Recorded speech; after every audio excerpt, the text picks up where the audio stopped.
I remember a couple of years ago when I come into spaces like this, I always get the question, "You're a man, what are you doing there? This conversation does not concern you." But when I started my journey, it was about the gender war. The gender war was sex is a choice, why is condom free and sanitary pad expensive?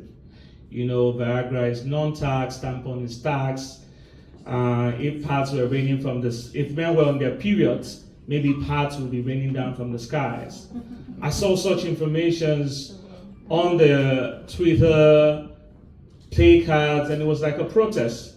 So when we started Padman Africa, was the initial topic. We would go into communities, we would train schoolboys, and the word sex for pads was politely said here. Before it was more of pad prostitution. We had people in camps who would have to sleep with men to be able to at least get this pad. They were tearing their mattresses.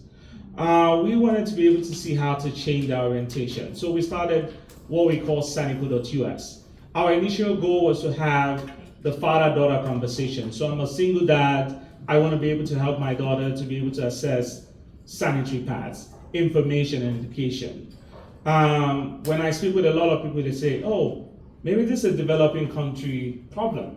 You know, maybe you want to help back your people in Nigeria." And I'm like, no, even 1 out of 5 girls in the US experience period poverty. So Sanicle.us is a fintech company that we started. It's a social enterprise leveraging technology. We also want to be able to use artificial intelligence. So we created the first tool, which is the Period Genie game.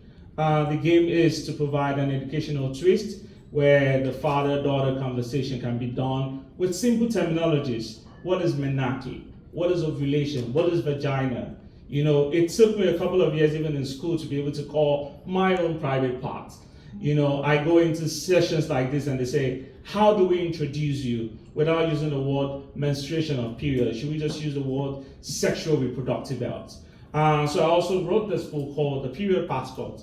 There's an how-to guide for you to be able to understand period poverty from countries like Africa, Indian. What are the kind of product that exists? So a lot of people see the wonderful initiative of Could You with the menstrual cup, and that's an amazing initiative. But there are several other products that people are not even aware of, you know, that are organic.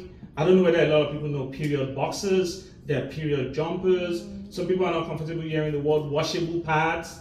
You know, when I say a lot of them, they're like, "You're a guy, how do you know all of this product?" And it's the typical products you can get from Walmart or Walgreens and use.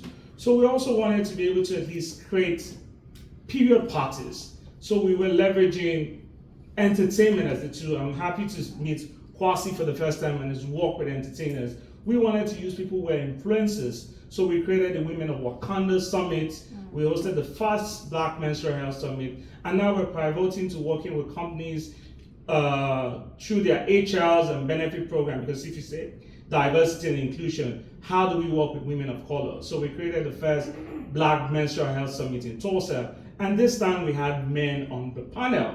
We had men who were not just speaking about the health aspect of things, but they were talking about their experiences with their spouse. They were talking experience about being investors into fintech companies and how they can support even companies like non-profit like Could You, because we want to be able to see how much more we can also use technology to tailor the segment of information, like using chatbots. You know, everyone uses ChatGPT in this house. We want to be able to see you create content. So I also write for a platform called betternigeria.com, where we just talk about period awareness also. What are the products that exist? How do you help nonprofit to lead? And how do we as men also support the women in our lives, be it our spouse, their daughters? And we want to be able to see how much more we can also use entertainment and event. It's so exciting to be here, us being part of what Could You is doing. I would like to also invite you all to Tulsa, and I'm happy to see that my friend Jay is here, and Mutesi also, and it's exciting to see how much more we can all work together supporting what Could You is doing. And I ask you all, if it's not now, when? Let's join hands to end period poverty, and let's make this conversation beyond the stigma and taboos. It's not an hush-hush conversation. People bleed, and we need to support them. Thank you.